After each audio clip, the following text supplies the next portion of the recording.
एक आपको मैंने ओवरव्यू दोबारा बता देता हूँ आपको सारा, कि आपको हम लोगों ने कॉन्सेप्ट ऑफ ई कॉमर्स बताया, ई कॉमर्स प्लेटफॉर्म क्या होते हैं वो बताया, ई कॉमर्स प्लेटफॉर्म कौन कौन से होते हैं, सेल्फ होस्टेड, होस्टेड या क्लाउड, और मार्केट प्लेस। प्लेटफॉर्म से मुराद कोई वेबसाइट है जहाँ पे आप सेल करेंगे प्रोडक्ट को, ठीक है जी। और उसके बाद मैंने आपको ये बताया कि आपको मैंने अमेज़ोन को बताया, और मार्केट प्लेस में लोग काम करना प्रेफर क्यों करते हैं, आपको अमेज़ोन पे काम क्यों करना चाहिए, उसके बारे में कुछ ब्रीफ आपको किया गया। और देन उसके बाद आपको मैंने सेलर सेंट्रल का थोड़ा सा ओवरव्यू दिया था। तो आज हम बात करेंगे अमेज़ोन में जो बिजनेस मॉडल है उनके ऊपर बात कर लेते हैं। अमेज़ोन में आपके पास दो बिजनेस मॉडल हैं वर्किंग के, और वो काफ़ी फेमस नाम है, तकरीबन सभी को पता है, और आपके वो कहलाते हैं अमेज़ोन, इसको दो करते हैं हम, FBM, और दूसरा आपका कहलाता है FBA।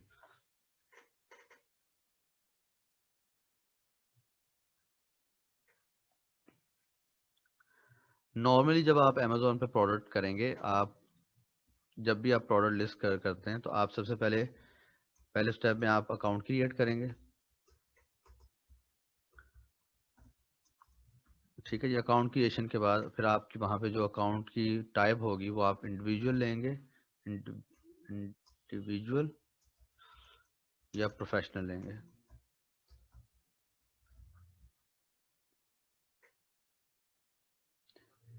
अगर आप इंडिविजुअल लेते हैं तो इंडिविजुअल में आपको 0 फीस है, ये फ्री है आपका, लेकिन 40 प्रोडक्ट तक लिमिटेड है,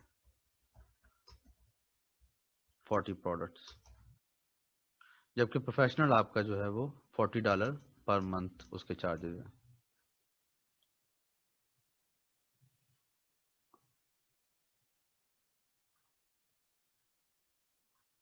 ठीक है। ये अकाउंट क्रिएशन में आपके पास दो ऑप्शन अवेलेबल है।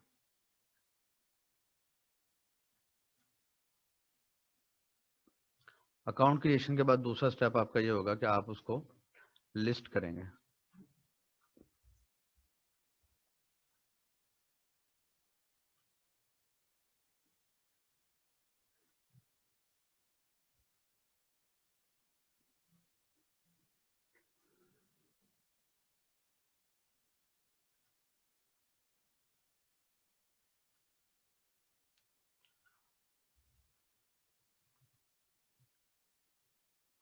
दूसरा स्टेप आपका ये होगा कि आप लिस्ट प्रोडक्ट करेंगे। प्रोडक्ट लिस्ट कर दी, तो जब प्रोडक्ट, अभी हम लोग दूसरे फेजेस की तरफ नहीं जाते, हम यहाँ पे एज्यूम करते हैं कि आपके तीसरे स्टेप में प्रोडक्ट इज सोल्ड। अब प्रोडक्ट बिक गई है, तो जब आप क्या करते हैं, नॉर्मली क्या होता है कि आपकी जो प्रोडक्ट है वो आपकी वेयर हाउस में पड़ी होती है, वेयर हाउस, ठीक है जी। आपने एक प्रोडक्ट जो भी बनवाई, अगर आप अपने पास भी इन्वेंट्री रखते हैं तो वो आपके पास वेयर हाउस में पड़ी हुई है। अब ये जो वेयर हाउस में प्रोडक्ट पड़ी है, तो अब आपको जब ऑर्डर आया, तो आप सबसे पहले इसको,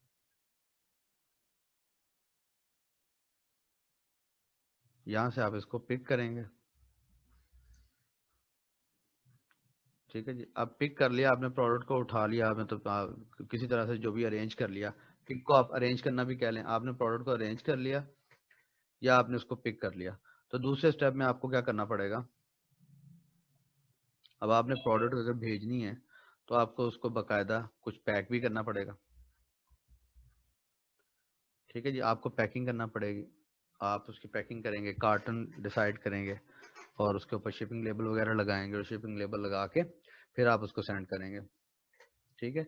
तीसरे स्टेप में यहाँ पे आप इसको,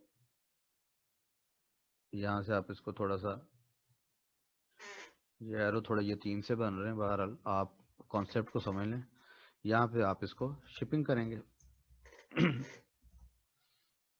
ठीक है। शिपिंग करके फिर अगला जो स्टेप होगा आपका, उसमें क्या होगा कि यहाँ पे आपको रिफंड आएगा, या आपसे जो भी कांटेक्ट किया जाएगा तो उसके लिए आप कस्टमर सर्विसेज देंगे,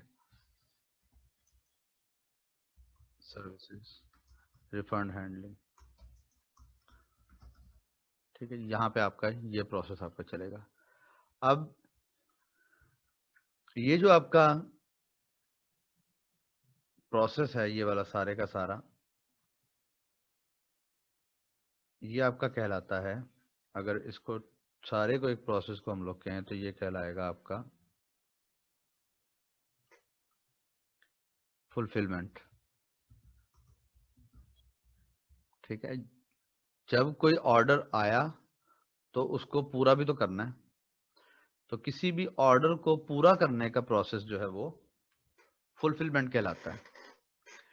अच्छा, अब अगर आपको कभी मार्केट प्लेस का अंदाजा हो, या अगर आपने कभी सेलिंग की हो, इवन अगर आप फाइबर सेलर भी हैं और आपको अच्छे खासे ऑर्डर आते हैं, तो आपको ये अंदाजा होगा कि सपोर्ट देना तो एक बहुत पेनफुल प्रोसेस है। और सपोर्ट देना मतलब अगर आप मेरी जगह पे आके देखें तो मेरे पास मतलब ये जो बैचेज हैं, इन बैच के जितने भी स्टूडेंट्स हैं उनकी क्वेरीज को हैंडल करना और रिपीटेड क्वेश्चन आंसर करना, वो एक बहुत पेनफुल प्रोसेस है।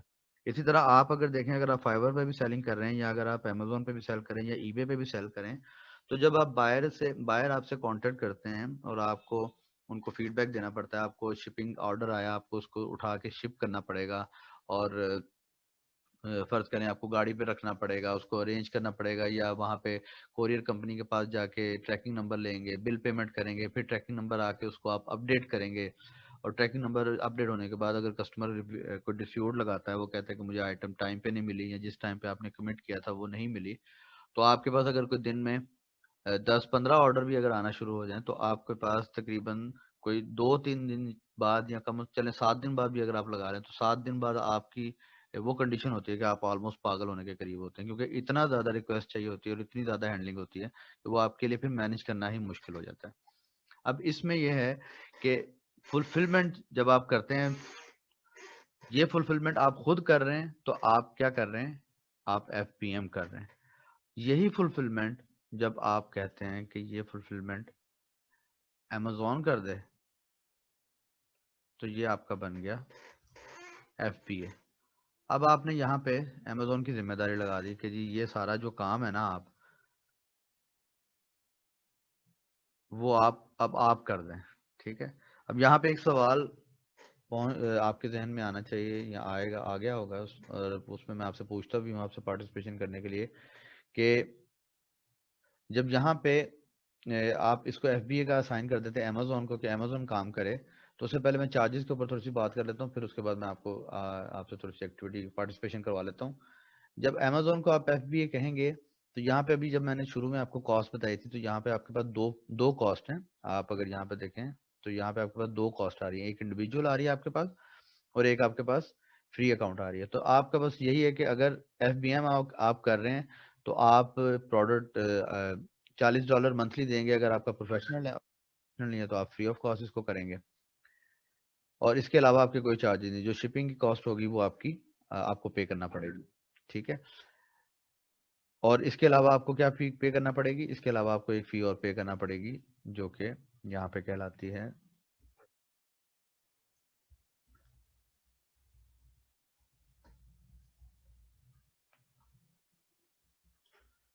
ये आपकी फीस कहलाती है रेफरल फी।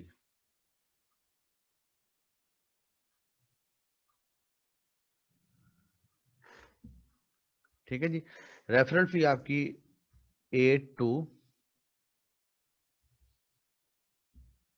8% से लेके ऑलमोस्ट 15% तक आपकी रेफरल फी होती है। तो ये जो 50% है, ये डिपेंड करता है आपकी प्रोडक्ट कैटेगरी के ऊपर। ये रेफरल फी से मुराद ये है कि जब भी आपकी प्रोडक्ट अमेजोन पे बिकेगी, तो अमेजोन आपकी जितनी भी सेल प्राइस होगी, जिस प्राइस के ऊपर आप प्रोडक्ट को सेल कर रहे होंगे, तो अमेजोन आपको 8 से 15% पर आइटम चार्ज करेगा आपका। ठीक है, तो एफबीएम बिजनेस मॉडल में अगर आप देखें तो आपको यहाँ पे आपके पास जो कॉस्ट आपके पास आ रही है, वो कौन कौन सी कॉस्ट आपके पास आ रही है। एक तो आपके पास अकाउंट क्रिएशन की मंथली फीस आएगी, रेफरल फी आपकी आएगी, उसके बाद जो प्रोडक्ट सोर्सिंग वगैरह आपने की, वो आपकी फीस, आपको वो फी चार्ज होगी। इस सूरत में क्योंकि वेयर हाउस भी आपका है और सपोर्ट भी सारी आप दे रहे हैं, पैकिंग भी आप कर रहे हैं, शिपिंग भी आप कर रहे हैं, तो ये सारे का सारा इसके अलावा कोई एडिशनल चार्जेस नहीं होंगे। लेकिन जैसे ही आप FBA की तरफ जाएंगे तो फिर आपको कुछ एडिशनल फीस पे करना पड़ेंगी। एडिशनल फीस जो आपको पे करना पड़ेंगी वो आपको कौन सी पे करना पड़ेंगी? फॉर इंस्टेंस आपको एक फीस है स्टोरेज फी। जाहिर है FBA में तो आप अपनी इन्वेंट्री सारी की सारी भेज देंगे अमेजोन को, तो अमेजोन जो आपको वहां पे स्टोर करेगा आपको आइटम, उसके चार्जेस करेगा। तो स्टोरेज फी जो है वो आपकी पर क्यूबिक फीट होती है। आपका जो आइटम है वो जितनी जगह घेरेगी उसके हिसाब से आपको स्टोरेज फी चार्ज करेंगे। फिर वो आपको एक FBA फीस चार्ज करते हैं। वो कहते हैं कि जी आप हमसे जो फुलफिलमेंट करवा रहे हैं उसके भी चार्जेस होंगे। तो अब यहाँ पे आप अमेजोन को स्टोरेज फी भी देंगे, पर क्यूबिक फीट स्टोरेज फी भी देंगे, फिर उसके बाद आप FBA फीस भी देंगे यहाँ पे। उसके बाद फिर कुछ एडिशनल अगर सिचुएशन आपकी फेवरेबल नहीं रहती तो एक उनकी फीस होती है लॉन्ग टर्म स्टोरेज फी।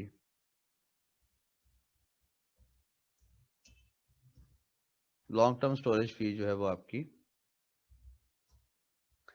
आपको उस सूरत में पड़ती है अगर आपकी इन्वेंट्री 365 डेज तक सेल ना हो तो।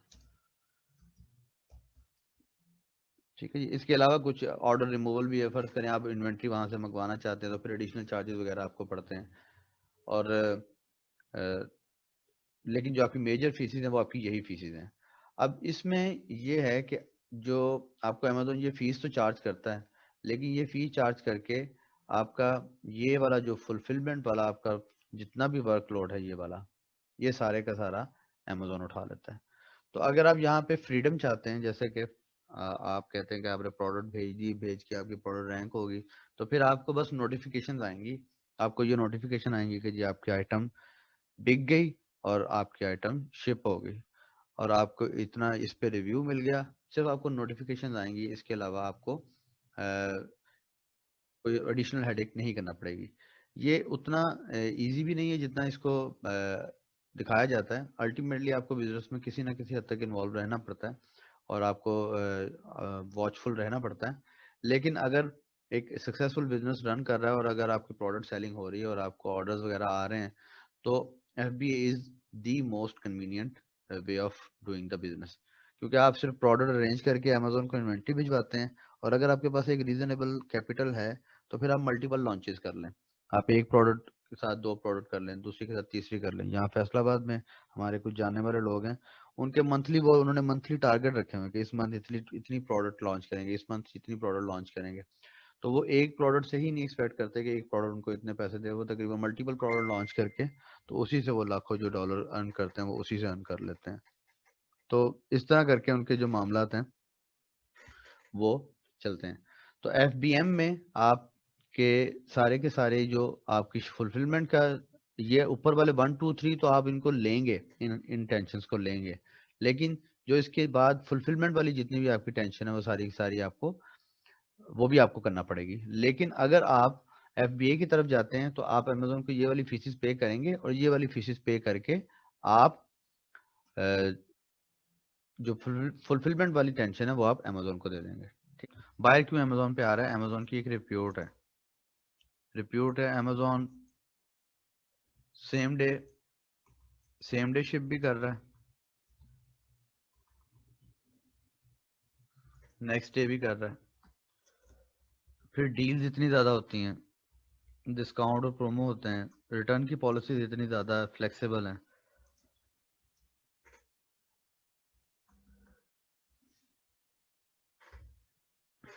तो वो जो अमेजोन का, जब आपको याद होगा शुरू में मैंने आपको बताया था कि इसका सारा ही का सारा जो एसेंस है इस सारी ई कॉमर्स एक्टिविटी की या किसी भी बिजनेस की आप जनरली ले लें, तो वो एसेंस आपके बिजनेस की है कस्टमर एक्सपीरियंस। ठीक है। जब Amazon FBA होगा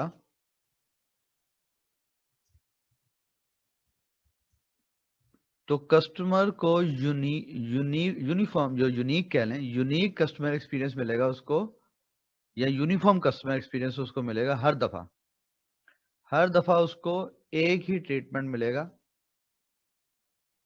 सेम डे शिपमेंट कही है, सेम डे शिपमेंट हो जाएगी। अगर रिटर्न कहा एक्सेप्ट करेंगे, रिटर्न एक्सेप्ट हो जाएंगे, उसको कहीं दुश्वारी नहीं आएगी। ठीक है जी। अच्छा, ये आप में से कुछ लोग मल्टीपल ज्वाइन हैं, जैसे ये मोहसिन रजा, आप मल्टीपल ज्वाइन हैं, दो जगह से ज्वाइन हैं, और आप सिंगल एक यूनिट से ज्वाइन करें जरा इसमें।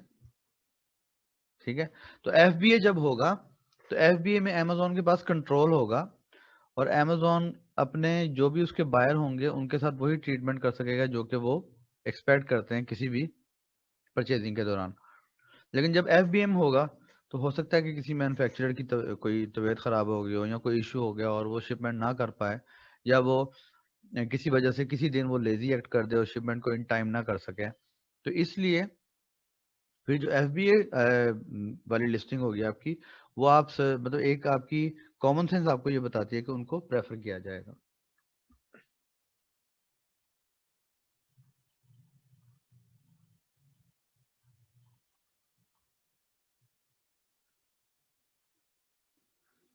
अच्छा, अब इसमें आ गया आपके सोर्सिंग मेथड्स। सोर्सिंग मेथड जो है, वो जो प्रोडक्ट आप करेंगे सेल, वो आएगी कहाँ से।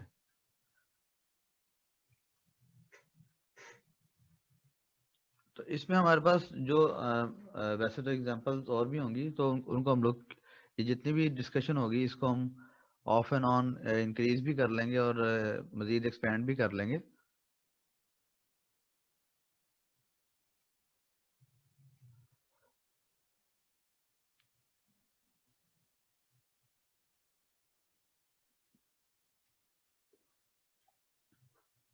सोर्सिंग ये कि आप उस प्रोडक्ट को अरेंज कैसे करेंगे। अच्छा, इसमें आपके पास एक जो सबसे पहले एग्जांपल है वो है ड्रॉप शिपिंग की। इसको कहते हैं ड्रॉप शिपिंग। ड्रॉप शिपिंग जो बिजनेस मॉडल है वो आपका, या सोर्सिंग का मेथड है जो, या जिस तरह से आप प्रोडक्ट फुलफिल करते हैं जिस जरिए से, ड्रॉप शिपिंग में आप एक्चुअली प्रोडक्ट को, उसकी इन्वेंट्री को होल्ड नहीं करते, आप उसकी इवन फुलफिलमेंट भी नहीं करते। ड्रॉप शिपिंग में आपका किसी मैन्युफैक्चरर के साथ या किसी प्रोडक्ट सेलर के साथ आपका एग्रीमेंट है, और आप अपने चैनल के थ्रू प्रोडक्ट को बेचते हैं, और जब वो प्रोडक्ट बिक जाती है आपकी, तो आप वही ऑर्डर अपने प्रोवाइडर को सेल कर देते हैं। जैसे फर्ज करें कि ये एक, यहाँ पे एक सेलर है, ठीक है जी। तो इसके अब आगे से आप अगर देखें तो इसकी प्रोडक्ट दो तीन लोग बेच रहे हैं, एक ये बेच रहा है, एक ये बेच रहा है, एक ये बेच रहा है। ठीक है, तो अब क्या करता है कि इसमें से ये जो बंदा है, फॉर एग्जांपल ले लेते हैं इसको, कि इसका जो मार्केटिंग सेल्स चैनल है वो है अमेजोन। ये अमेजोन पे बेच रहा है, इसको फर्ज कर रहे हैं ये दराज पे बेच रहा है, फर्ज कर लेते हैं ये फेसबुक पे बेच रहा है।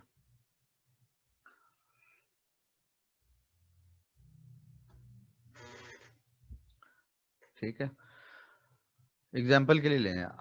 अब फर्ज करें कि ये जो ड्रॉप शिपिंग, इसकी जो प्रोडक्ट हैं वो, इसकी ये एक, दो, तीन, चार, पाँच,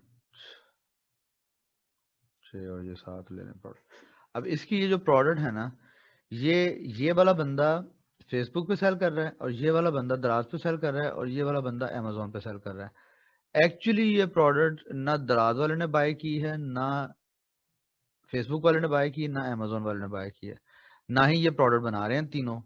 ये तीनों बस क्या कर रहे हैं, इससे इन्होंने प्रोडक्ट के इमेजेस लिए हैं और इससे कहा भाई हमें प्रोडक्ट कितने की दोगे। उसने कहा कि मैं आपको ये प्रोडक्ट दूंगा, 5 रुपए की ये प्रोडक्ट दूंगा। इसने क्या किया, इसने जाके ये प्रोडक्ट लिस्ट कर दी $10 की।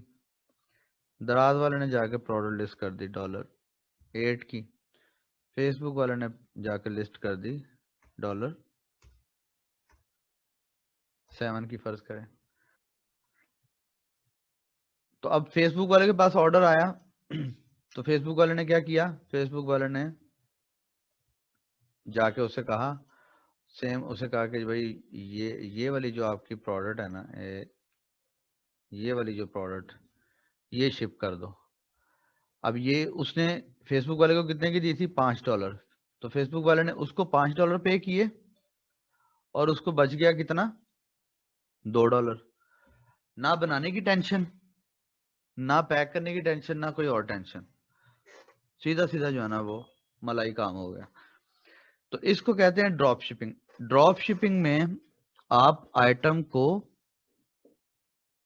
मैन्युफैक्चर नहीं करते, उसको स्टॉक नहीं करते, उसको हैंडल नहीं करते, उसकी फुलफिलमेंट नहीं करते, आपका किसी थर्ड पार्टी के साथ आपका एग्रीमेंट है, और वो थर्ड पार्टी आपका आपकी जब भी जो भी ऑर्डर आएगा, या तो उसने एक वेबसाइट बना के रखी होगी, तो आप उस वेबसाइट के ऊपर जाएंगे और आप अपना ऑर्डर उसकी वेबसाइट पे दे देंगे, तो वो उसको आप उससे सेंड कर सकते हैं, इस तरह सेंड करेंगे। तो आपका मार्क सेलिंग चैनल आपका अपना होगा, लेकिन जो सप्लाई प्रोडक्ट आएगी वो किसी दूसरे की प्रोडक्ट होगी, और वो उसकी सारी की सारी टेंशन जो है वो उसकी होगी।